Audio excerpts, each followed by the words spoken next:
다사다난했던 2023년이 끝을 향해 달려가고 있습니다. 연말이면 언제나 다사다난이라는 상투적인 표현이 모든 미디어에 등장하긴 하지만 세계의 군사 분야, 특히 대한민국에서는 그 어느 때보다도 많은 일들이 일어난 해가 2023년인 것 같습니다. 작년에 이어 올해도 한국 방사는 성장세를 이어갔는데요. 뜻하지 않은 악재를 만나며 휘청거리는 사건도 있었습니다. 일각에서는 2022년에 대박을 터뜨렸던 한국의 방산 수출이 초심자의 운에 그치는 것이 아니냐는 우려도 있었던 것이 사실이지만 기술과 생산력 등 우리 방산의 기초가 워낙 탄탄한 탓에 어려움 속에서도 위기를 헤쳐나가고 있습니다. 그래서 이번 시간에는 올 한 해 대한민국의 군사 분야를 뜨겁게 달구었던 굵직한 소식들 탑3를 간추려 소개해드리겠습니다.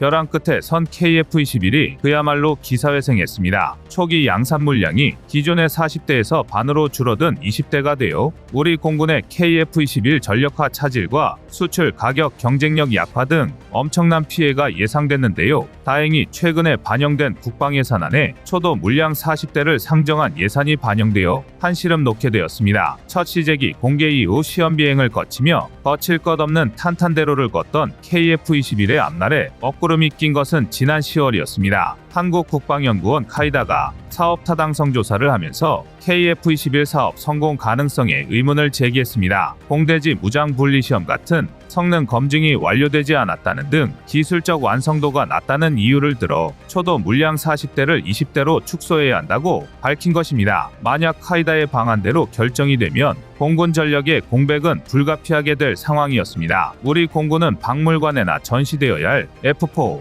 F5 등 기종을 아직도 운영 중이고 이 기종들은 노후화에 따른 추락 사고도 종종 발생해 귀중한 자산인 전투기 파일럿의 생명과 안전에 치명적인 위협이 되고 있었습니다. 거기다 현대 공군 전력에는 적합하지 않는 뒤떨어진 성능을 가지고 있는 탓에 최신 기종으로의 교체가 시급한 상황이었습니다. 그래서 KF-21의 초도 물량 40대가 양산되면 자연스럽게 기종 교체가 가능할 것으로 여겼지만 카이다가 찬물을 끼얹는 바람에 모든 것이 물거품이 될 위기였습니다. 이뿐만이 아닙니다. 전투기라는 무기체계 자체가 워낙 고가이다 보니 규모의 경제를 실현시키지 못하면 돈 잡아먹는 애물단지가 될 위험이 다분한데요. KF-21의 초도 물량이 절반으로 줄어들면 개발을 주도적으로 이끌어온 카이와 500여 개 협력업체들은 막대한 손실을 피할 수가 없게 됩니다. 그도 그럴 것이 초도 물량 40대를 상정하고 생산시설과 생산라인을 마련하는 투자를 했는데 이 계획이 틀어졌을 경우 카이를 비롯한 기업들은 비용적인 측면에서 날벼락을 맞게 되는 셈입니다. 게다가 초도 물량 감소는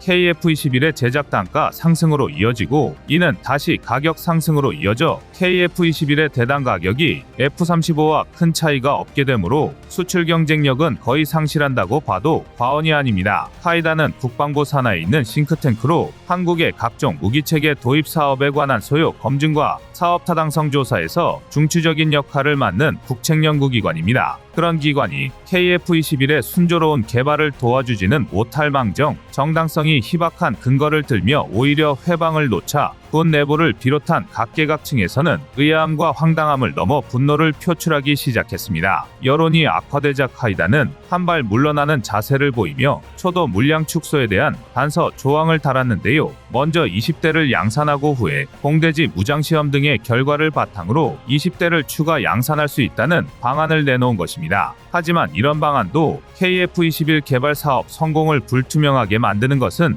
매한가지라 거센 비난은 그칠 줄 몰랐습니다. 하지만 카이다의 이해할 수 없는 방해 공작도 KF-21의 비상을 막을 수는 없었습니다. 우리 군과 방사청, 방산업계, 군사 전문가, 그리고 많은 국민들이 형성한 비판 여론이 KF-21 초도 물량 반토막이라는 결과를 바꾸고 만 것입니다. 국회 본회의를 통과한 2024년도 예산안에 다른 국방 예산이 3,994억 원 감액된 대신 KF-21 초도 물량 양산을 위한 예산 2,387억 원이 반영되었는데요. 이 액수는 당초 KF-21 40대 분량에 배정될 것으로 예상했던 예산입니다. 결과적으로 KF-21은 원래 계획대로 초도 물량 40대를 양산할 수 있게 되었습니다. 하지만 이 문제가 완전히 결말을 맞이한 것은 아닙니다. 내년 초에 KF-21 초도 물량 양산에 대한 사업 타당성 조사 최종 보고서가 확정되는데요. 이걸 수행하는 기관이 다름 아닌 카이다입니다. 2024년 2월에 방위사업추진위원회에서 최종적인 사업타당성조사 보고서를 바탕으로 KF-21 초도 물량 계획을 심의하고 의결하며 내년 상반기에 최종 계약이 체결됩니다. 그러니까 국방 예산에 기존의 40대 물량 양산 금액이 반영됐다고 해도 내년에 다시 반토막이 날 가능성도 있다는 얘기가 됩니다. 하지만 국방부와 방사청 등 정부기관에서도 KF-21의 사업 계획을 기존대로 추진해야 한다는 의지가 강한 만큼 결과가 뒤집어지기는 힘들 거라는 분석이 지배적입니다. 이에 따라 KF-21의 수출 전망에 드리워졌던 먹구름도 거치게 됐는데요. 카이는 KF-21 수출에 대한 적극적인 마케팅을 펼칠 계획이라고 밝혔습니다. 정말 험난하다는 표현이 부족할 정도로 첫 국산 4.5세대 초음속 전투기 KF-21의 개발 사업은 롤러코스터를 타고 있는 형국인데요. 내년 초도 물량 양산 최종 계약이 체결될 때까지 국민 모두가 관심을 가지고 지켜봐야 할 것 같습니다.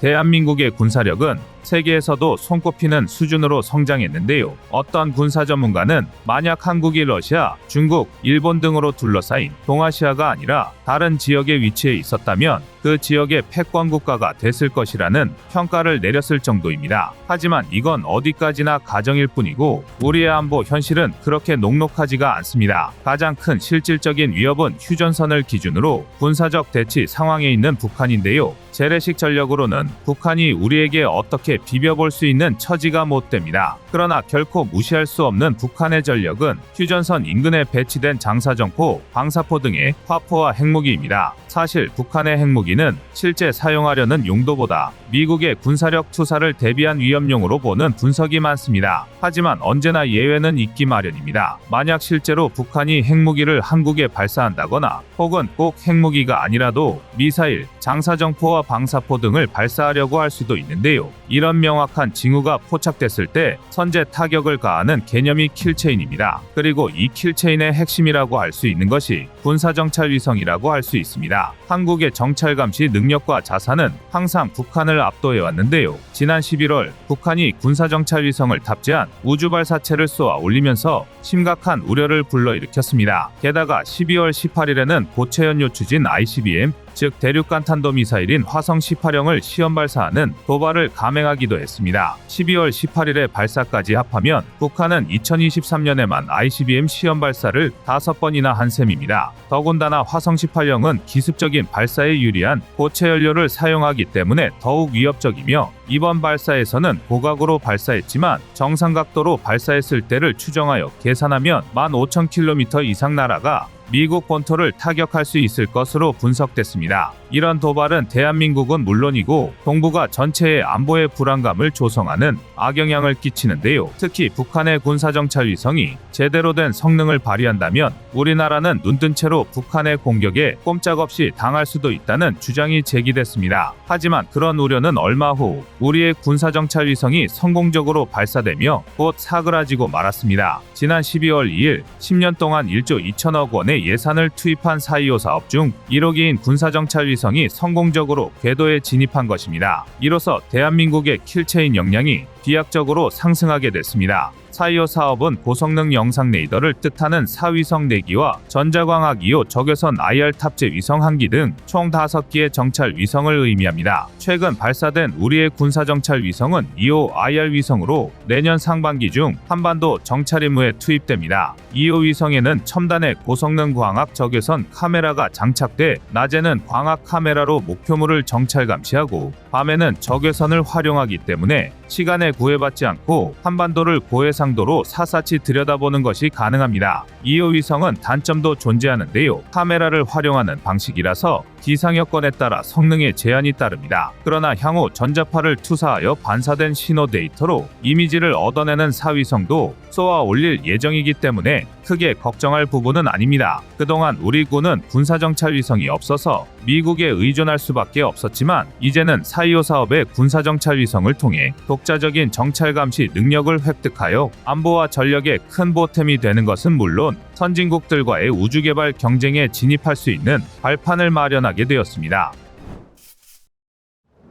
잔칫집이 순식간에 초상집으로 변하는 걸 보는 건 웬만해선 쉽게 할 수 없는 경험입니다. 그런데 그런 일이 올해 2023년 대한민국에서 실제로 일어났습니다. 지난해 한국은 폴란드와 대규모 무기 수출 계약을 체결하며 단군 이래 최대 방산 수출 성과라는 축포를 쏘아 올렸습니다. 이로 인해 한국 방산은 한 단계 도약할 수 있었고 폴란드와의 다가올 2차 계약 성사에 의심을 가지는 사람은 그 어디에도 없었습니다. 하지만 폴란드의 총선 결과에서 현재 여당이 패배하고 야당 연합이 승리를 가져가면서 정권이 바뀌게 되었는데요. 차기 정권은 한국과의 무기 계약을 전면 취소하거나 축소할 수도 있다는 으름장을 놓았습니다. 국내는 물론 해외에서도 이 소식을 다루며 한국의 방산 수출 신화가 백일몽으로 끝날 수도 있다는 예측을 하기도 했습니다. 그런데 사실 한국과 폴란드의 2차 계약에는 여러 가지 문제가 복잡하게 얽혀 있습니다. 우선 폴란드는 정권이 바뀌면 전 정권이 추진하던 정책을 묻지도 따지지도 않고 일단 취소해버리는 모습을 보여왔는데요. 폴란드의 이러한 정치 행태와 함께 큰 불안 요소로 작용하는 것이 새로 취임한 야당연합 총리의 성향입니다. 야당연합의 도널드 프란치셰크 투스크가 폴란드의 신임 총리로 임명됐는데 이 인물은 친유럽파이며 동시에 친독파이기도 합니다. 폴란드에서는 한국 무기를 도입한다는 얘기가 나오자마자 왜 유럽 무기를 도입하지 않고 자신들과 전혀 관계없는 한국과 계약을 체결하느냐는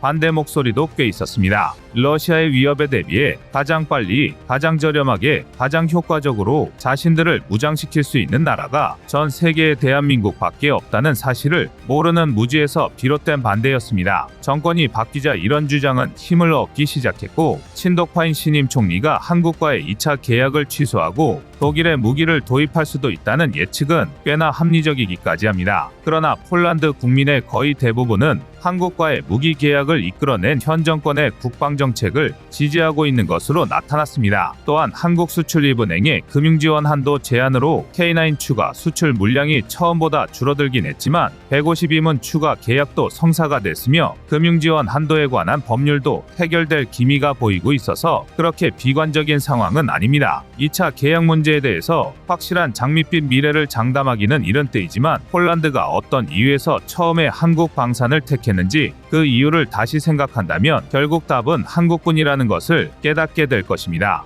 이상 꺼리튜브였습니다. 안녕하세요, 꺼리튜브입니다. 그동안 보내주신 사랑과 응원으로 1편 출간에 이어 이번에 꺼리튜브의 새로운 신작 세상에 밝혀지지 않은 현대무기 비하를 출간했습니다. 내용이 어려워 쉽게 다가서지 못했던 군사무기 이야기를 남녀노소 누구나 편하게 이해할 수 있도록 모아봤는데요. 그 누구도 알 수 없던 현대무기 비하의 숨겨진 이야기를 이제 온라인 서점이나 가까운 서점에서 만나볼 수 있습니다. 또 전문적인 군사무기 이야기를 알고 싶다면 꺼리튜브 1편인 대한민국 육해공 군사무기도 준비되어 있습니다.